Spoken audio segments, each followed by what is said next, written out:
ಇದು ತಾರೀಕು 9/6/2025 ಸೋಮವಾರ ಚಿಕ್ಕಮಗಳೂರಿನಲ್ಲಿ ಒಂದು ಬೃಹತ್ ರೈತ ಸಮಾವೇಶ ನಡೀತಾ ಇದೆ. ಕಾರಣ, ಅರಣ್ಯ ಇಲಾಖೆ ಏನು ಸೆಕ್ಷನ್ 4 ನೋಟಿಫಿಕೇಶನ್ ಹಾಕಿದೆವು 1990ರಿಂದ ಇದುವರೆಗೆ ಕೆಲವು ನೋಟಿಫಿಕೇಶನ್ 4 ನೋಟಿಫಿಕೇಶನ್ ಹಾಕಿದ್ದು, ಅದಿನ್ನೂ ಫೈನಲ್ ನೋಟಿಫಿಕೇಶನ್ ಮಾಡಿಲ್ಲ. ಈಗ ಸೆಕ್ಷನ್ 17 ಹಾಕೋದಕ್ಕೆ ಹೊರಟಿದ್ದಾರೆ. ಆದರೆ ಈ ಮಧ್ಯೆ ಸರ್ಕಾರಿ ಅಧಿಕಾರಿಗಳು, ತಹಶೀಲ್ದಾರರು, AC, DC ಆ ಜಾಗದಲ್ಲಿ ರೈತರಿಗೆ ಫಾರಂ 53 ಅಥವಾ 77 ಜೀವನಲ್ಲಿರ್ಬೋದು ಹಕ್ಕುಪತ್ರ ಕೊಟ್ಟಿದ್ದಾರೆ. ಅವರು ಕೃಷಿ ಮಾಡಿದ್ದಾರೆ, ಬ್ಯಾಂಕ್ನಲ್ಲಿ ಸಾಲ ಮಾಡ್ಕೊಂಡಿದ್ದಾರೆ, ಆಮೇಲೆ ಮನೆ ಕಟ್ಟಿದ್ದಾರೆ, ಲಕ್ಷಾಂತರ ರೂಪಾಯಿ ಆ ಜಮೀನ್ ಮೇಲೆ ಇನ್ವೆಸ್ಟ್ ಮಾಡ್ಕೊಂಡಿದ್ದಾರೆ. ಇದನ್ನು ಇವತ್ತು ಅವರು ಫಾರೆಸ್ಟ್ ನೋಟಿಫಿಕೇಶನ್ಗೆ ಹೊರಟಿದ್ದಾರೆ. ಇನ್ನು 2001ರಿಂದ ಏನು ಫಾರಂ 53ನಲ್ಲಿ ಗ್ರ್ಯಾಂಟ್ ಮಾಡಿದಾರೋ ಅದು ತಾಲೂಕು ಬಗರುಕುಂ ಸಮಿತಿ ಏನು ಮಾಡಿದ್ರು, ಆ ಸಮಿತಿಯವರು ಸ್ಥಳ ಪರಿಶೀಲನೆ ಮಾಡಿ ಸರ್ವೆ ಮಾಡಿ ಗ್ರ್ಯಾಂಟ್ ಮಾಡಿದ್ದಾರೆ. ಇವತ್ತು ಯಾರೋ ರಾಜಕೀಯ ಕಿತಾಪತಿನಲ್ಲಿ ಅದನ್ನು ಎನ್ಕ್ವೈರಿ ಮಾಡಿ ಯಾವುದ್ಯಾವುದೋ ಕಾನೂನು ತಗೊಂಡ್ಬಂದು ಅದನ್ನು ವಜಾ ಮಾಡ್ತಾ ಇದ್ದಾರೆ.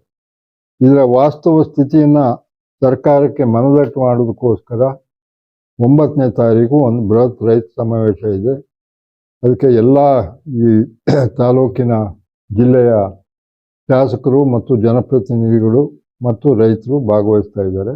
ಅದರಿಂದ ಕಳಸಾ ಹೋಬಳಿಯಲ್ಲಿರ್ತಕ್ಕಂಥ ಎಲ್ಲ ರೈತರು ದಯವಿಟ್ಟು ಅವತ್ತು ಈ ಒಂದು ಕಾರ್ಯಕ್ರಮದಲ್ಲಿ ಭಾಗವಹಿಸಬೇಕು ಅಂತ ಹೇಳಿ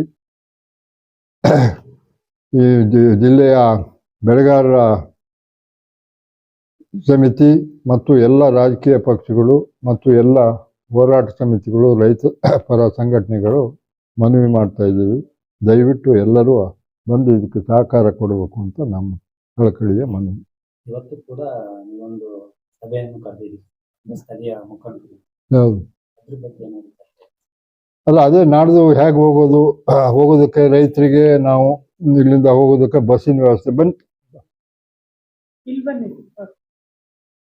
ಏನಂತ ಹೇಳಿದ್ರೆ, ನಾಡ್ದು ಹೋಗುವ ವ್ಯವಸ್ಥೆ ಮತ್ತು ಇದಕ್ಕೊಂದು ಜನರಿಗೆ ತಿಳುವಳಿಕೆ ಕೊಡೋದಕ್ಕೆ ಒಂದು ಮೈಕ್ ಅನೌನ್ಸ್ಮೆಂಟು ಶುಕ್ರವಾರದ ದಿವಸ ಎಲ್ಲ ಹಳ್ಳಿಗಳಲ್ಲಿಯೂ ಮಾಡ್ತಕ್ಕಂಥದ್ದು.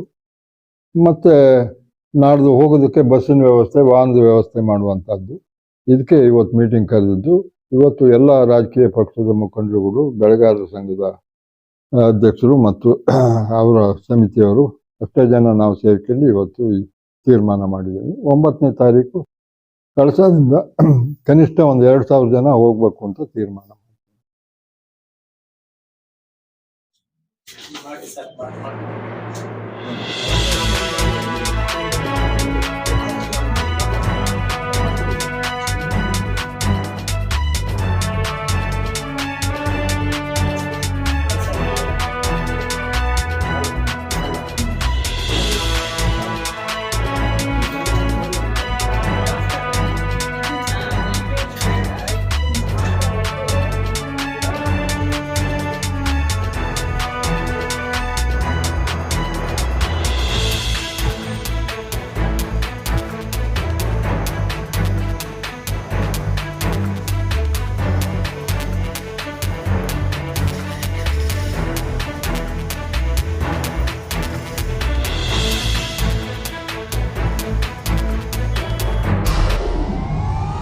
ವಿಡಿಯೋ ನೋಡಿದ್ದಕ್ಕೆ ಧನ್ಯವಾದಗಳು.